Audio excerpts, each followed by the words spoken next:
Sēk es jums parādīšu vēl vienu pavisam elementāru kāršu triku. Tātad mēs varam iedot samaisīt kārtu tam, ka mēs strādam ar triku.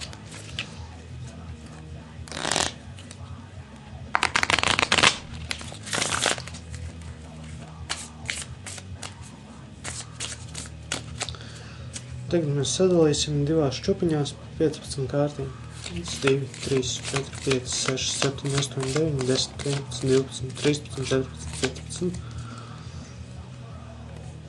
Noliksim tajā pusē.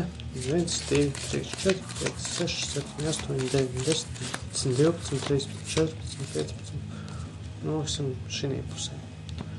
Tātad šī būs mana čupiņa un tā būs jūsu čupiņa. Un es jums saku, lai pārcēlēt manu čupiņu un arī savējo. Tātad jūs esat pārcēlis gan manu, gan jūsu pašu čupiņu. Tagad es jums lieku izvēlēties jebkuru kārti no šīm palikušajām. Pieņemsim, ka jūs izvēlaties šo te.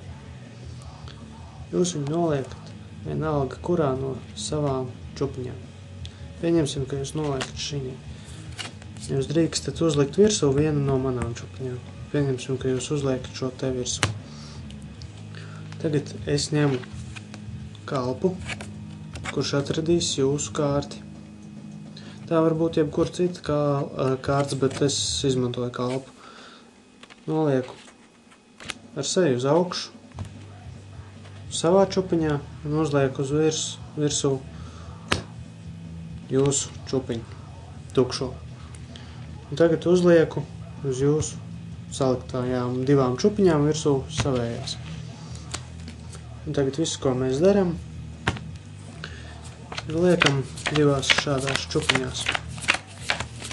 Un tajā čupiņā, kurā būs kalps, tajā būs arī jūsu kārts. Tā kā kalps kā atradīs to jūsu kārti. Tātad kalps ir šī čupiņā. Liekam vēlreiz.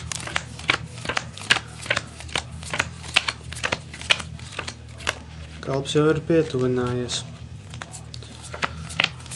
Samazina aizdomu loku, kur tā varētu būt, kur ir tā jūsu kārts. Līdz visbeidzot paliek tikai divas kārtas.